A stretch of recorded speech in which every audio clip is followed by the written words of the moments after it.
Hi everyone, Chris here for the History Geeks. Today I am at the Jerome Township Soldiers Memorial right outside of Dublin, Ohio, and today is Veterans Day. So this is actually a very interesting location why we are here for the ceremony today to honor our nation's veterans. Because it was here in a place that was called New California. During the Civil War, after Abraham Lincoln made his call for volunteers to help suppress the rebellion in the southern states, almost all able-bodied men and boys of this township volunteered and signed up to fight. Well, by the end of the war, 75 of them would be dead.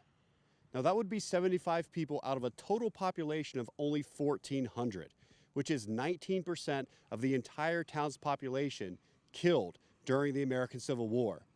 So that gave the town of New California here in Jerome Township the distinction of having the highest casualty rate per capita of any town or city in the entire United States during the Civil War. So in 1913, the people of the town decided to honor their memory and erect this statue here, which we will see a little later on in the program. But first, let's talk a little bit about Veterans Day. So Veterans Day actually originated after the end of World War I, and it was originally called Armistice Day. Now, the armistice was the end of the conflict of World War I, and it was signed on the 11th day of the 11th month on the 11th hour, so at 11 a.m. is when World War I officially ended. Now, Europe was embroiled in this war for 4 long years. The United States only got in about the last year or so, but still played an integral role in this war. So World War I was so devastating, and millions of men died in the disease-infested and cold and muddy trenches on places like the Western Front.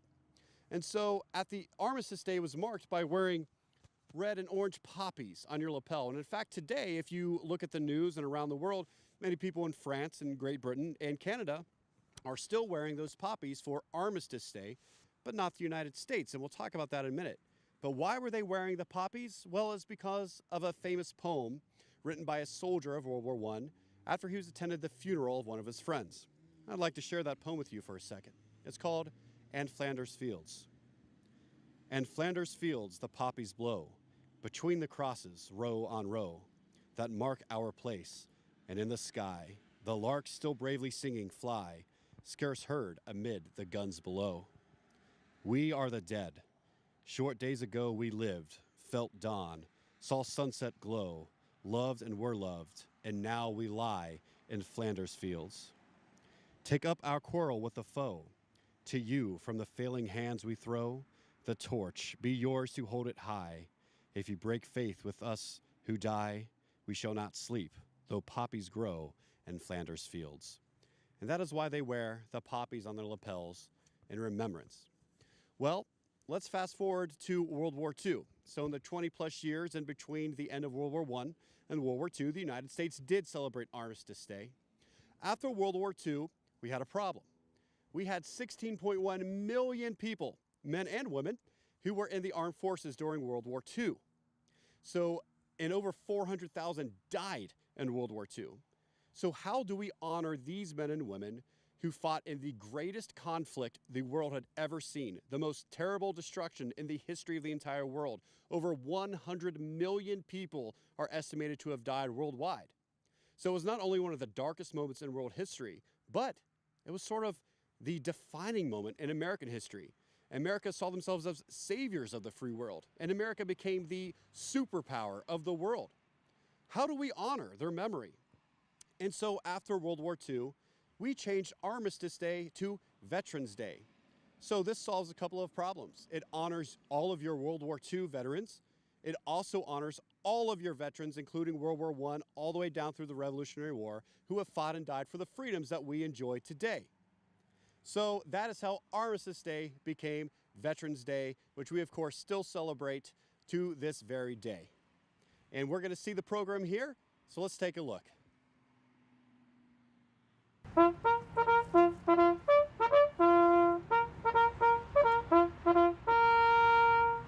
Morning, ladies and gentlemen. My name is CJ Lovejoy.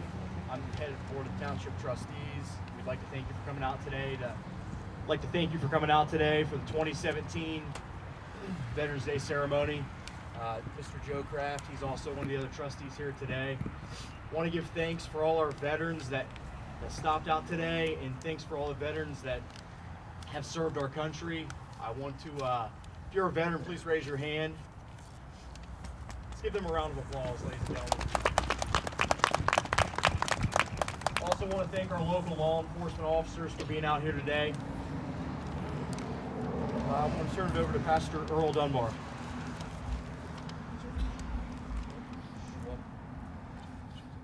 Welcome. I am proud to be the pastor at New California here.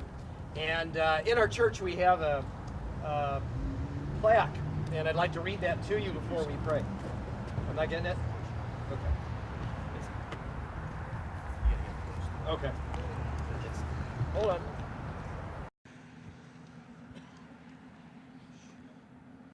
So it says April 24th, 1861.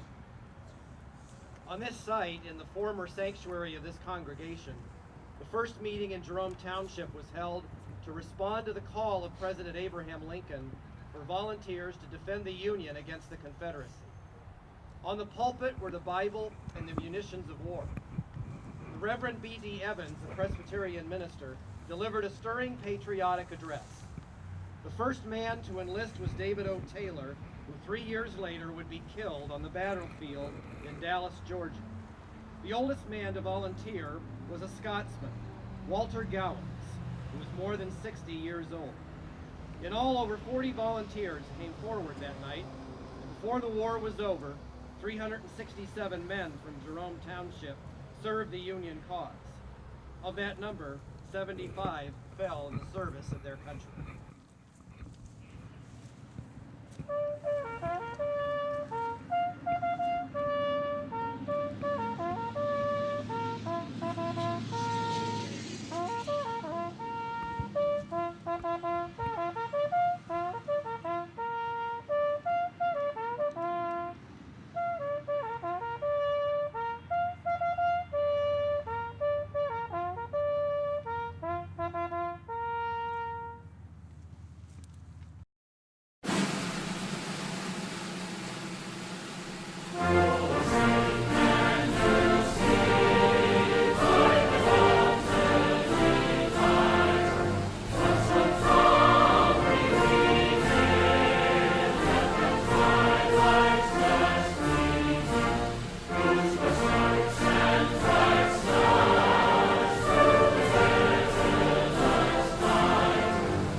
My honor and privilege to introduce our Veterans Day speaker. He is remembered for his character, honest Abe, and his leadership, his speeches and letters, and is a man of humble origins. He issued the Emancipation Proclamation, which began the process of freedom to America's slaves. It was his decision to fight to preserve the Union, resulting in the USA remaining one nation. In fact, his face is etched in this historic monument. Ladies and gentlemen, the 16th President of the United States, Abraham Lincoln.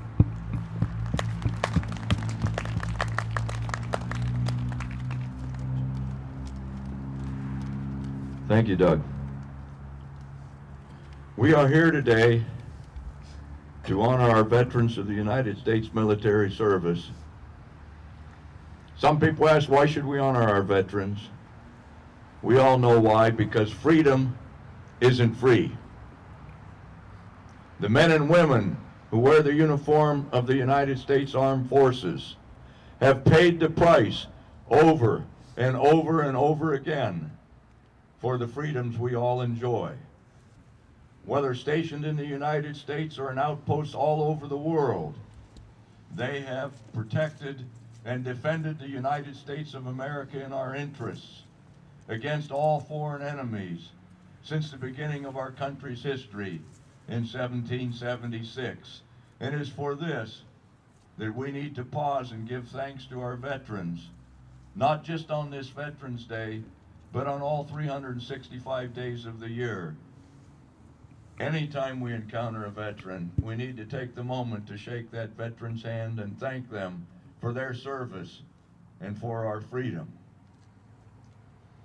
The most difficult time to serve as president is at a time of war, when men are fighting and dying for our country. As Commander-in-Chief, it is my responsibility to have to send our soldiers into harm's way, where they may be wounded or they may give their lives. I have often had to write letters of condolence to family members of deceased servicemen. I would like to share one of the letters that I wrote to Mrs. Lydia Bixby of Boston, Massachusetts, a widowed mother of 5 sons who died for the cause of liberty in this war. I wrote, "Dear Mrs. Bixby, I have given a statement that you are the mother of 5 sons who have died gloriously on a field of battle. I feel how weak and fruitless must be any words of mine that would attempt to beguile you from the grief of a loss so overwhelming. But I cannot refrain from offering you the consolation that may come from the grateful thanks of the Republic they died to save. I pray that our Heavenly Father may assuage the grief, I pray that our Heavenly Father, I've got a mind blank here. I pray that our Heavenly Father may assuage the anguish of your bereavement and leave you only the cherished memories of the loved and lost, and a solemn pride that must be yours for having laid so costly a sacrifice upon the altar of freedom. Sincerely yours, Abraham Lincoln." You may not know it, but I too am a veteran. Back in 1832, an Indian chief by the name of Black Hawk brought members of his tribe out of Indian territory back across the Mississippi River into the state of Illinois in what was known as the Black Hawk Indian War. Our state governor ordered the local militias to mobilize and help drive the Indians back to Indian territory. As a patriotic young 23-year-old citizen, I volunteered for the Sangamon County Militia. It was customary in those days for a local militia to elect its own leader, and I'm proud to state my mates elected me the leader of the Sangamon County Militia, so I began my military service with the rank of captain in the United States Army. Now, how's that for starting out well up in the ranks? But along with the rank of captain came the responsibility for conducting the military drills, a skill in which I was sorely lacking. One day we were marching across a field in ranks of 4 abreast and approaching a fort, and I noticed the gateway was quite narrow and would only allow us to pass through in ranks of 2 abreast. But I could not recall any command to collapse the ranks from 4 to 2 abreast, but thinking quickly I called out the command, "Company, halt!" followed by the command, "Company, dismissed," with the added instruction, "Company will reassemble in 5 minutes on the other side of the gate." That series of commands worked quite nicely, but I must confess that during my short enlistment, I did not engage in any actual skirmishes with the hostile Indians, but I did wage many a bloody battle with the infernal and insidious Illinois mosquitoes. When I was a young man, I thought I was the ugliest man on the face of the earth, an opinion that was shared by others, including some who were friends of mine. One was an old farmer friend. He came to me one summer and said, "Mr. Lincoln, you're not only ugly looking, you're downright scary looking. In fact, you're so scary looking, I fashioned my scarecrow in your exact image this summer. And when I put that ugly, scary looking scarecrow out in my cornfield, it has scared my crows so badly they now brought back all the corn they stole the previous summer." Did you know that I was the first president to proclaim Thanksgiving a national holiday? Now, Thanksgiving was celebrated before I became president in some states and some communities in honor of the Pilgrims and their contribution to our nation's heritage, but those celebrations were not always held at the same time and they were not coordinated. But after our success at the battles of Gettysburg and Vicksburg in July 1863, I thought it would be appropriate to set aside a single day when we could all pause as a nation, give thanks to our God and our Maker for our many blessings. You know, in those days we did not have a Veterans Day, and this was my opportunity to allow the nation to give thanks to our veterans for the service they were providing in this war with the rebellious states. So I issued a presidential proclamation setting aside a day in November 1863 as the first National Day of Thanksgiving. Now, along with this, I also would become the first president to pardon a turkey. Now, a couple of weeks before this Thanksgiving Day, a farmer friend gave us a nice, large, plump, live turkey that we could keep and serve for our Thanksgiving dinner. Well, my youngest son, 9-year-old Tad, was a great lover of animals. He already had a stable on the grounds of the president's home in which he kept a pony and a goat and a lamb and some chickens and some cats and dogs. Well, he quickly adopted this turkey in his menagerie. He played with the turkey every day. He named his turkey Jack. Well, a couple of days before Thanksgiving, Tad was out on the lawn playing with Jack the turkey, and the cook passed by, called out to him, "You know, Tad, you shouldn't get too attached to that old turkey, because I'm going to cook him and we're going to eat him for Thanksgiving dinner." Well, you can imagine, Tad made a beeline to my presidential office. He burst right in the middle of a cabinet meeting. He said, "Father, cook says we're going to eat Jack for Thanksgiving dinner. You can't let that happen. Jack is my friend. Father, you have the authority to pardon soldiers who have been condemned to be executed. Can't you use that same authority and pardon Jack?" Well, I took one look at those big, sad puppy dog eyes and that tear-streaked face, and I did what any father might do. I took a piece of my stationery. I wrote upon it, "I, President Abraham Lincoln, do hereby pardon Jack the turkey." I handed it to Tad, and he strutted out of my office, secure in the knowledge that Jack would now live a normal, long, happy turkey life. And we would eat ham for our Thanksgiving dinner that had been donated by some poor pig that none of us personally knew.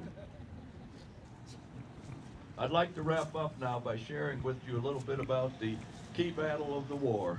I did assume the presidency in March of 1861 at the most difficult time in our country's history, a time when we would separate into two and we would fight a war between the states. This was a war to dissolve the Union or a war to reunite the Union. It was a war to abolish slavery or a war to expand slavery. It was a war to preserve an old way of life in the South or a war to create a new way of life. It was a war to determine whether the United States Declaration of Independence and our Constitution still meant anything at all to our country and whether our nation could even survive.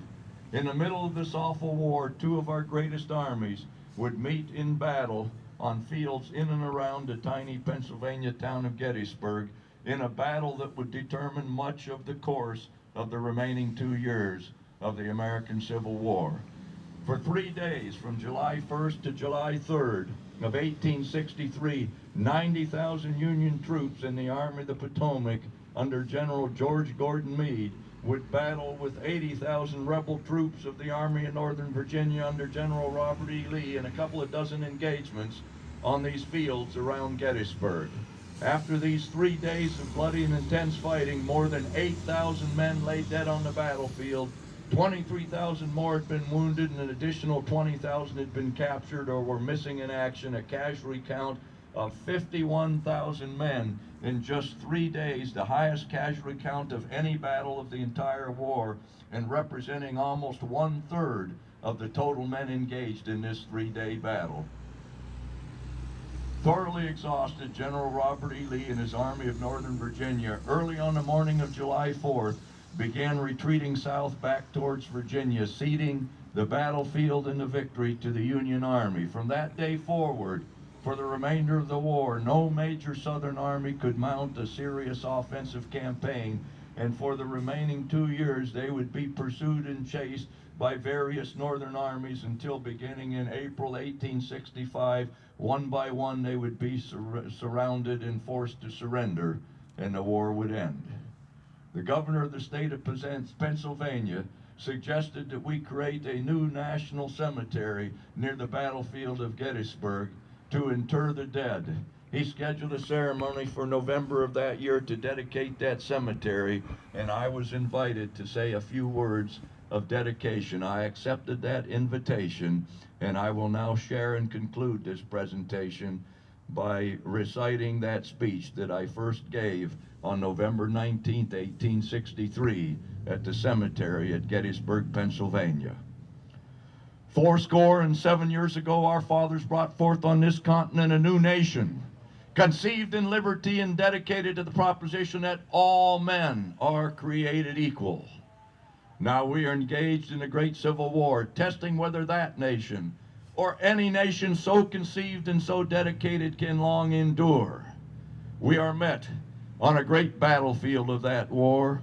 We have come to dedicate a portion of that field as a final resting place for those who here gave their lives that that nation might live.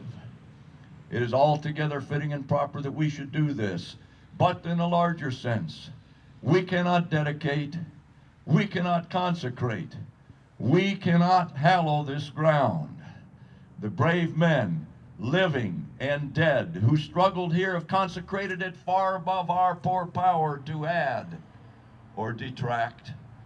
The world will little note nor long remember what we say here, but it can never forget what they did here. It is for us, the living rather, to be dedicated here to the unfinished work which they who fought here have thus far so nobly advanced. It is rather for us to be here dedicated to the great task remaining before us, that from these honored dead we take increased devotion to that cause for which they gave the last full measure of devotion. That we here highly resolve that these dead shall not have died in vain, that this nation under God shall have a new birth of freedom, and that government of the people, by the people, for the people, shall not perish from the earth. I thank you. May God bless America. May God bless our veterans. Thank you.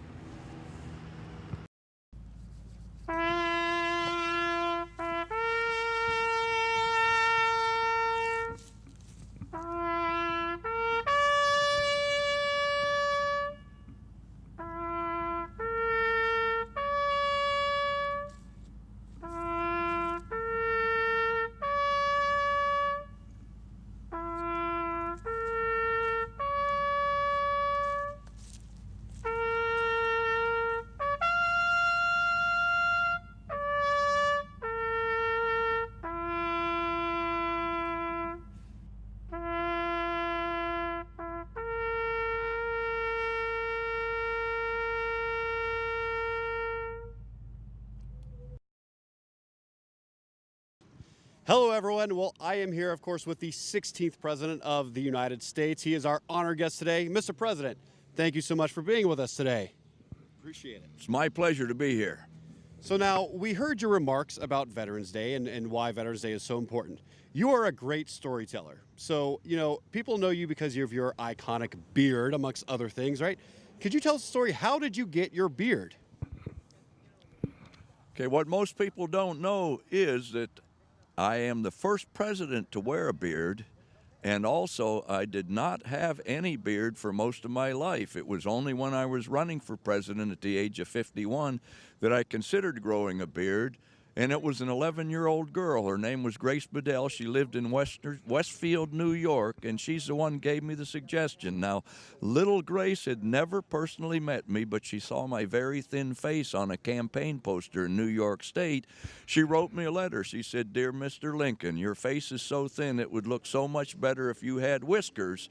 Now, all the ladies like whiskers, and they would tease their husbands to vote for you.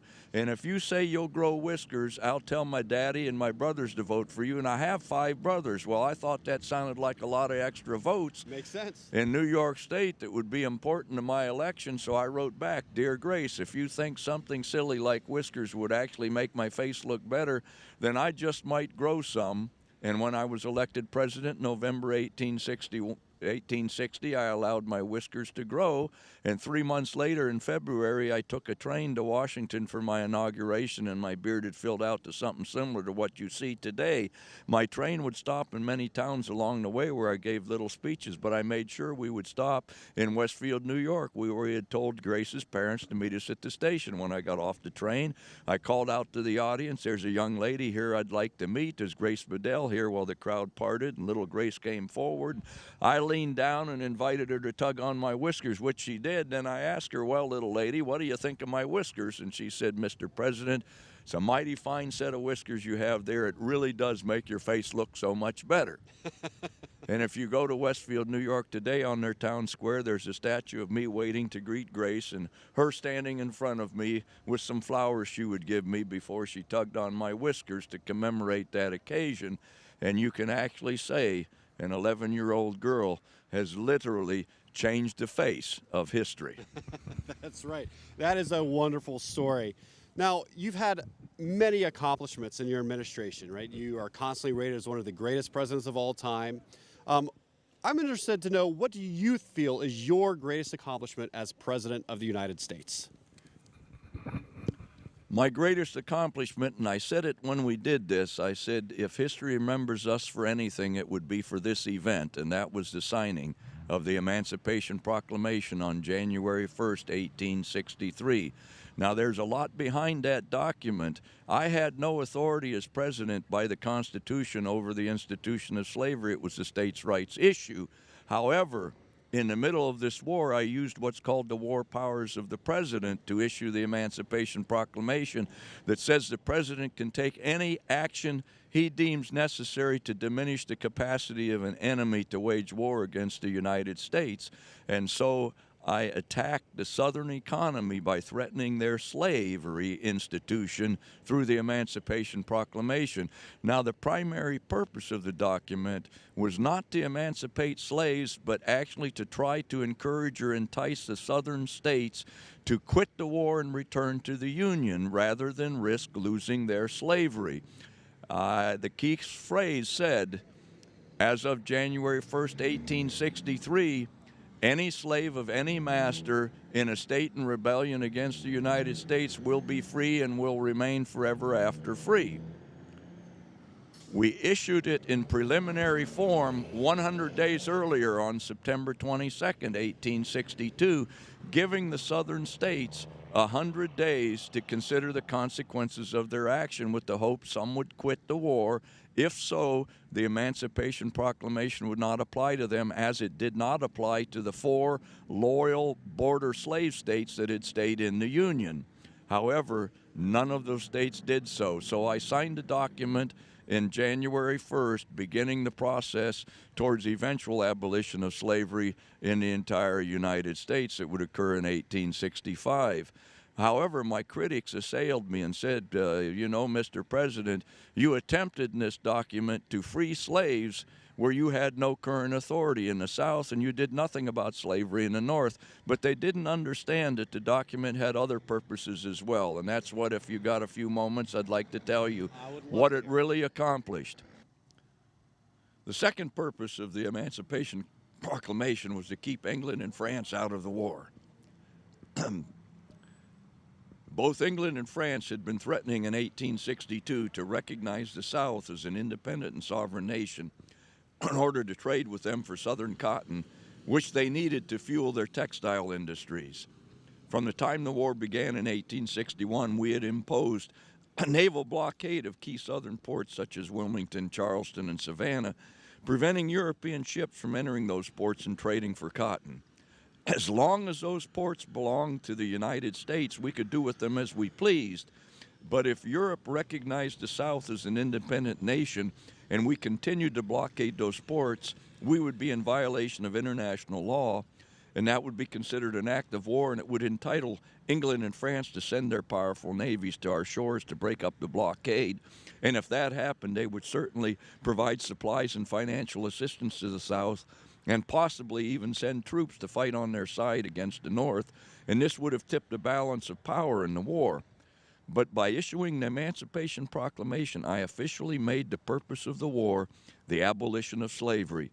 Both England and France had abolished their own slavery in the 1830s throughout their worldwide empires, and their governments were strongly opposed to slavery in any form. If they now chose to recognize the South as an independent nation, they would be endorsing the institution of slavery, something their governments did not want to do. So they stayed neutral, they stayed out of the war, the balance of power was not affected. No country in the world ever recognized the South as an independent nation. That purpose of the Emancipation Proclamation worked. The third and equally important part was to resolve an issue of what to do with the 100,000 slaves that were now in Union possession. As we conquered territory in the South and freed plantation slaves, and as slaves ran behind Union lines to escape, we gathered them up and put them into slave camps throughout the North and along the East Coast and captured territory all the way down to South Carolina. We had to hold those slaves in camps until the end of the war, when they would be returned to their masters in the South because of a law passed in the 1850s called the Fugitive Slave Law that said that any slave that escaped into free territory had to be returned to its master. That law was still in effect in 1862, so those slaves would have had to be returned at the end of the war. But when I issued the Emancipation Proclamation,